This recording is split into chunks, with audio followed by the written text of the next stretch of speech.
Le show de moto vous est présenté par la Capitale Assurance Générale, Honda et Yamaha.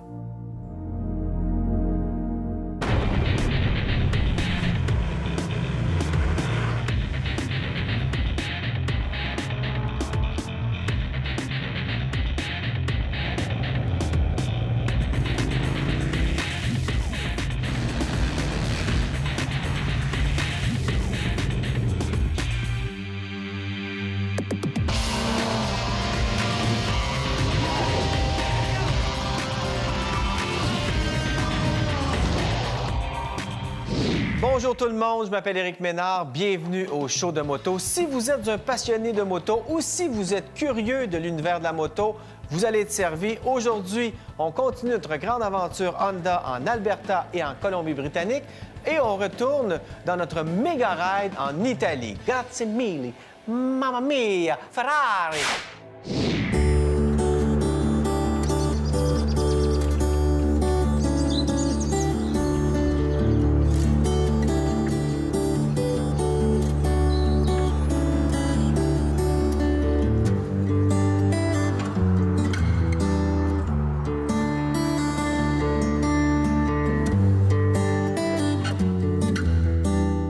C'est notre quatrième journée avec Max, notre charmant guide italien.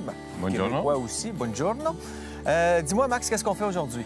Aujourd'hui, on va se promener dans les vallées et les collines de la Toscane. Puis on va faire les mythiques Passo del Muraglione. C'est OK. un col très, très fréquenté par plein de motocyclistes. Oui. C'est mardi, donc ça se peut bien qu'on ne va pas avoir trop de trafic. Ah, ça, c'est le fun. Il faut faire attention à la police. Il y a beaucoup de police. Il va y avoir beaucoup de courbes. Mais on va user les pneus sur le côté. Ça, j'aime ça. Parfait. Bon, ben, allons-y. La vie est dure, hein? Oui, des Oh fois, my oui. God.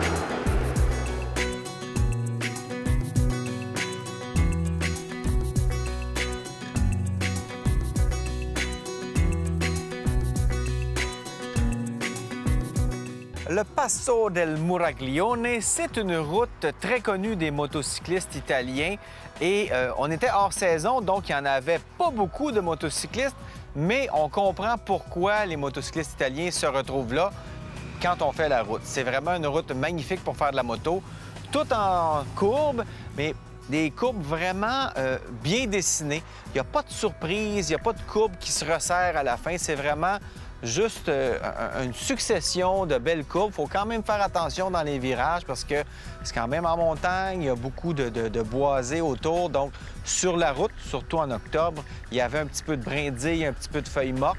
Il fallait faire attention, mais on s'en est donné à cœur joie toute la journée.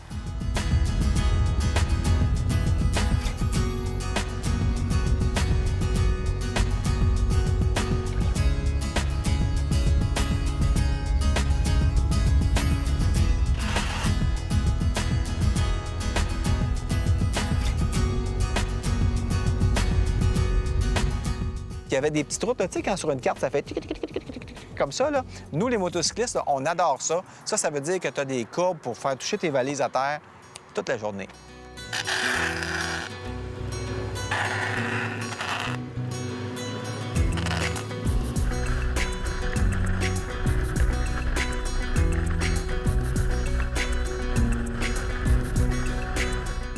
Dis-moi, quand tu fais tes itinéraires, est-ce que tu es basé en fonction des paysages, des routes, des hébergements? Comment tu te bases pour faire ça? Sur plein de choses.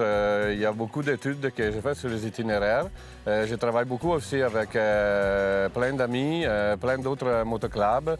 Donc, c'est toute une étude aussi sur l'itinéraire pour trouver le meilleur compromis entre les temps que ça prend, les plus beaux possibles, les plus sécuritaires aussi possibles. Et donc, ça prend beaucoup de temps pour évaluer les pour et les contre. À chaque journée, j'ai plusieurs itinéraires dépendant aussi Oui, de la parce météo. qu'on a vu ça. On a chacun un GPS sur nos motos dans lesquels Max a entré l'itinéraire prévu. Oui. Mais souvent, on se rend compte que tu ne suis pas ça. Il connaît tellement bien la région que Oui. tu changes au Puis, gré de ce que tu vois là. En Italie, surtout, on a tellement de routes qu'on ne peut pas faire comme, par exemple, chez nous, on peut faire un itinéraire sur Google Maps ou quoi, parce que ça ne marchera tout simplement pas. Donc, il faut vraiment travailler sur le terrain, découvrir le terrain.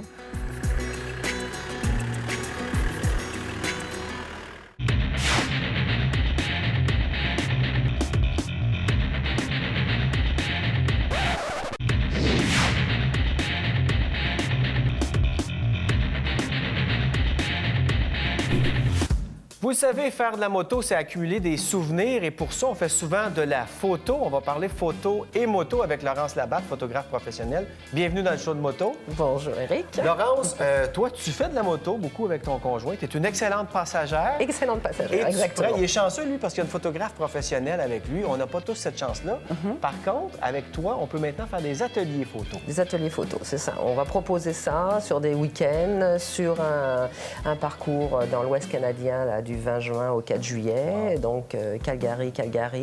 On fait un petit parcours et puis, voilà, les gens nous suivent et on s'arrête 2-3 fois par jour. Et puis, on fait des petits ateliers photos. Donc, c'est vraiment des conseils photos. Et des aussi, conseils, c'est ça. C'est de choisir le bon endroit parce que j'ai souvent vu dans des randonnées la passagère qui est derrière qui prend des photos à côté de la tête de son mari ou comme ça, en roulant à 80.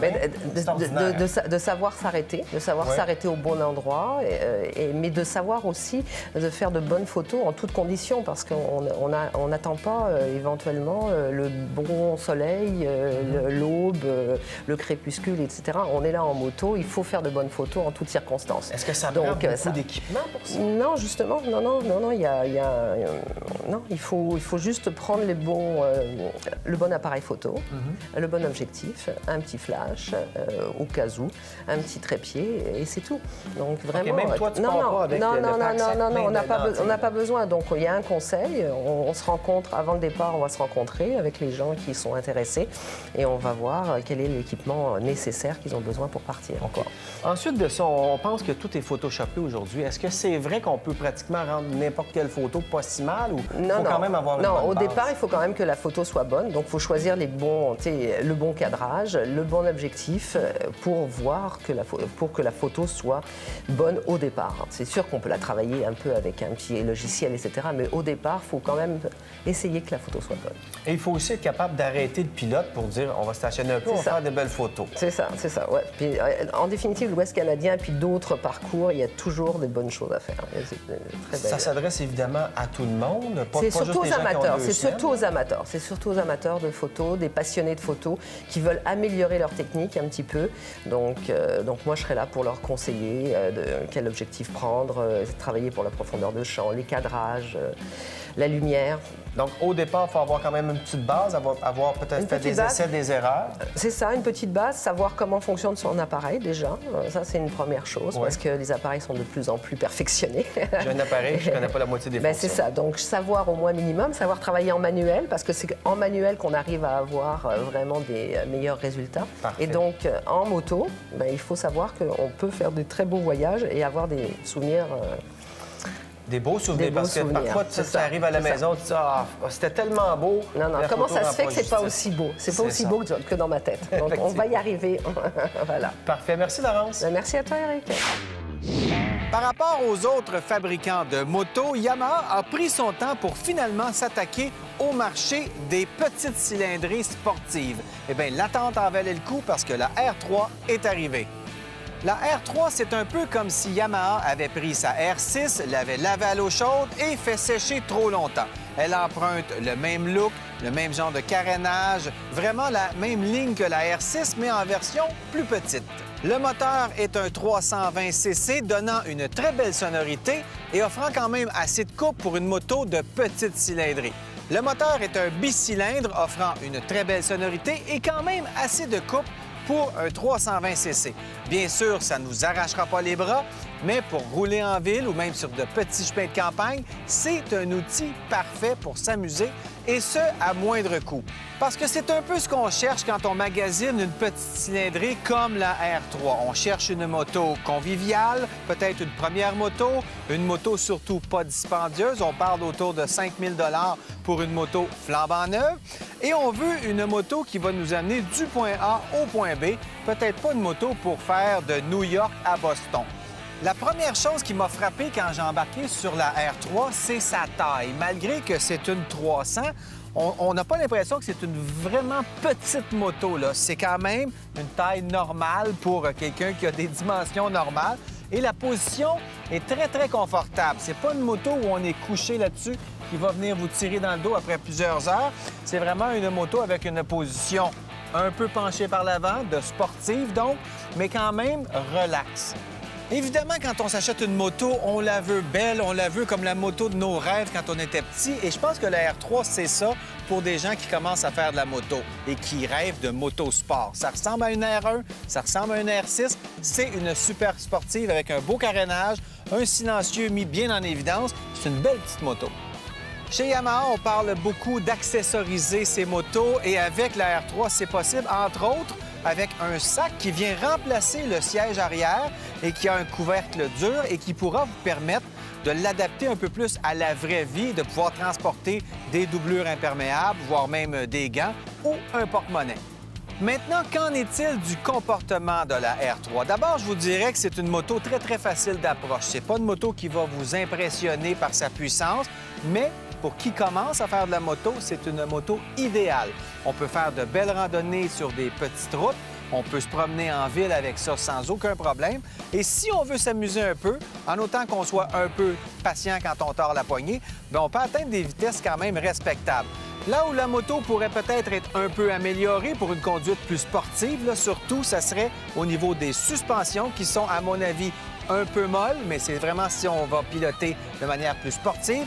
Et aussi les freins qui sont pas tout à fait assez incisifs si on a à freiner brusquement. Par contre, pour des conditions normales d'utilisation, la suspension et les freins font amplement le travail. Et pour une moto de ce prix-là, on a quand même un tableau de bord qui donne beaucoup de détails. On a évidemment le tachymètre, une panoplie d'indicateurs numériques comme le cinémomètre, l'odomètre, 2 compteurs kilométriques, un indicateur du niveau d'essence et un compteur de réserve. Et une chose très pratique quand on débute à moto, un indicateur du rapport de vitesse dans lequel on se trouve. On peut aussi régler l'éclairage d'arrière-plan. Pour rajouter au look de super sportive, on a muni la R3 de phares halogènes de 55 watts en avant et des feux arrière mettant à profit 24 diodes électroluminescentes à l'arrière. La R3 de Yamaha, c'est une belle petite machine qui va être fiable autant au niveau de la mécanique que du comportement sur la route. Et c'est surtout une moto qui va vous permettre de vous initier de belle façon et en toute sécurité au fabuleux monde de la moto.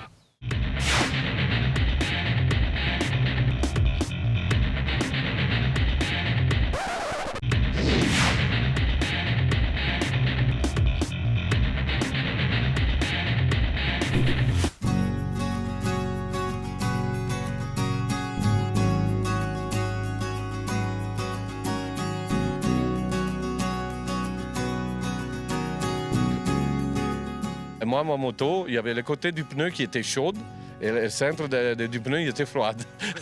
Disons que notre bande de roulement là, est assez large sur le pneu parce que c'est juste de la courbe. Oui. Mais c'est vrai qu'on prend beaucoup d'expérience. Il y a même des gens dans le groupe qui ont pris de l'expérience en 11 jours, que ça aurait peut-être pris 11 ans à prendre au Québec. Oui. Dans le Mega Ride, c'est inclus aussi un cours de moto, un cours de pilotage. Mais cela étant dit, ce n'est pas que pour des experts. On peut venir ici, y aller à son rythme. On peut, lors des journées relax, on peut te suivre ou on peut partir chacun de notre côté. côté, puis oui. faire la même randonnée tranquillement avec le GPS et puis aller à son rythme. Là. Oui, pour moi, la priorité numéro une, c'est toujours la sécurité du groupe. Donc, surtout quand on roule le groupe au complet, je roule plus mollo. Je roule d'une façon plus prudente pour que tout le groupe soit à l'aise et tout et tout. Et c'est toujours la sécurité, c'est toujours ma priorité. Oui, d'ailleurs, tu donnes souvent des conseils ou des directives de conduite qui ne sont pas les mêmes que chez nous. Par exemple, ici, on peut passer à côté des voitures. Les voitures vont même se tasser un peu à droite pour nous laisser passer, Oui. même s'il y a d'autres voitures qui s'en viennent de l'autre côté. Et pour les remercier, on fait juste sortir le pied. Ça, je savais pas ça. Oui, plusieurs d'eux, ils sont des motocyclistes.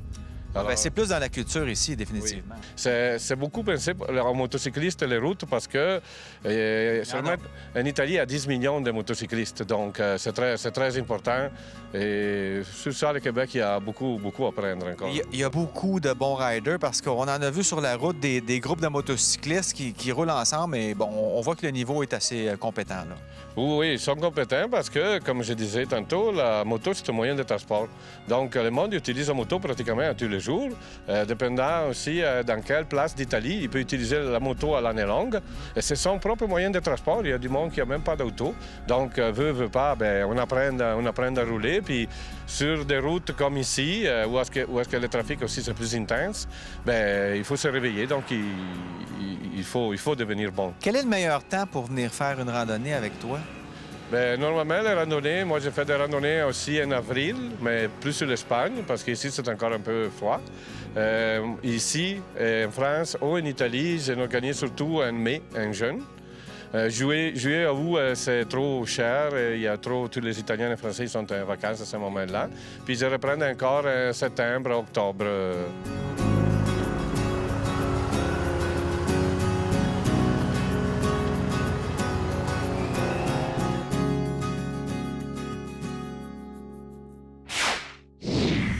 Participez au tout nouveau concours. Profitez de la vie avec la Capitale, qui vous offre la chance de gagner l'un des 5 prix d'une valeur totale de 150 000 $. Participez dès maintenant en visitant le rds.ca/show de moto.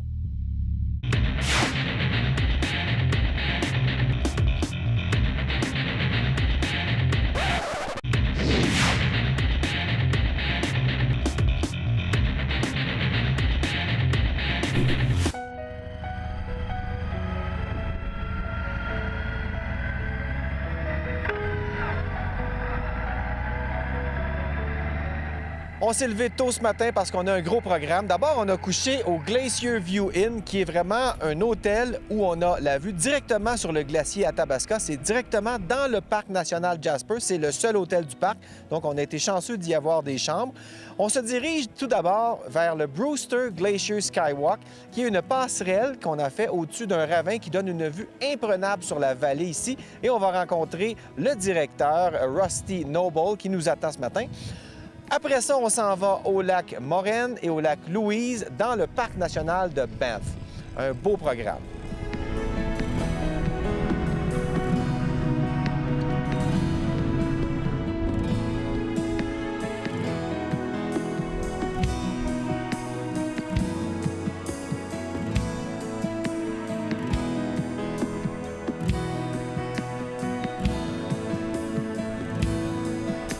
Rusty, hi, how are you? I'm doing great today. Oh, man. You have a nice job and a nice spot to work. Well, you know, this is my office, and I don't mind waking up every day. So, Tell us a bit about that structure. Where was it built? well, we're here in Jasper National Park, the south end of Jasper National Park, at the Columbia Icefields, and just north of the Columbia Icefields by about 5 kilometers, we've got the Glacier Skywalk here.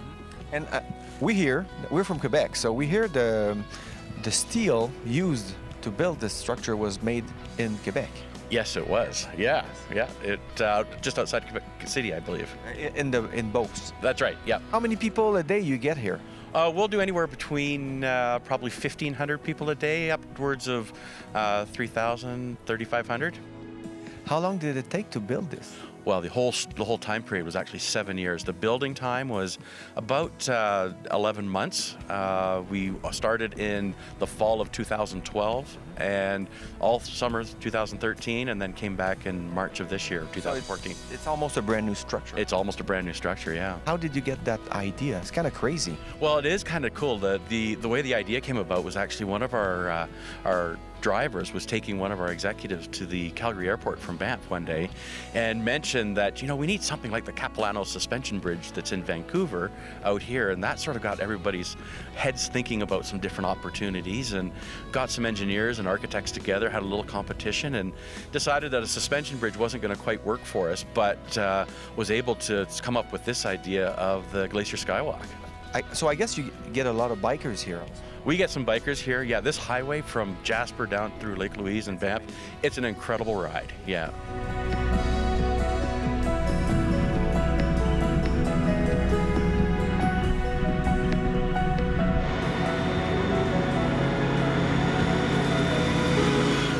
Marc, encore une fois, j'en reviens pas comment c'est beau. Mais ici, je pense que c'est encore plus beau qu'hier.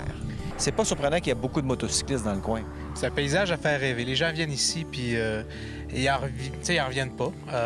Puis c'est super le fun parce que tu peux faire ça en une journée de Calgary. C'est quand même assez facile. Ce qu'il y a derrière nous, c'est le Bow Lake. C'est vrai que c'est un beau lac. C'est beau, et c'est aussi le lac Bow, B-O-W. Comme une boucle. Oui. D'accord. Et ça aussi, c'est encore de l'eau d'un glacier qu'on voit derrière nous. Tout à fait. Il y a le glacier Bow, qui est à l'origine de ces eaux-là. Et ces eaux-là deviennent la rivière Bow qui passe à Calgary. Là, on est en direction de Banff et le lac Moraine et le lac Louise aussi. À peu près à mi-chemin, il y a une route qui bifurque vers la gauche qui s'en va à Moraine Lake, au lac Moraine. Et c'est aussi très beau, là. Ouais, c'est même... Il y en a qui disent que c'est plus beau que le lac Louise. Mais la route pour s'en aller au lac Moraine, c'est une belle route tortueuse. Et puis on refait le pavement il y a une couple d'années, fait que c'est super beau.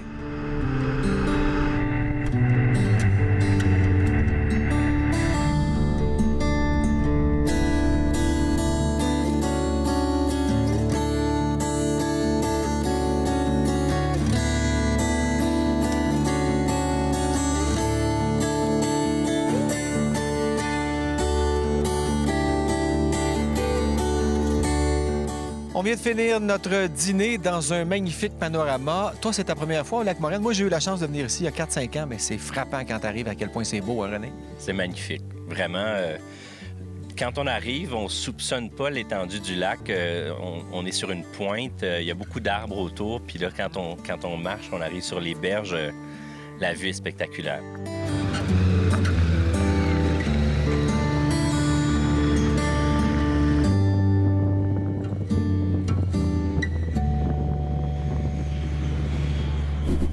Si l'émission d'aujourd'hui vous a donné le goût de voyager, bien, partez pas tout de suite parce que la semaine prochaine, on poursuit la grande aventure Honda et on termine la méga ride en Italie.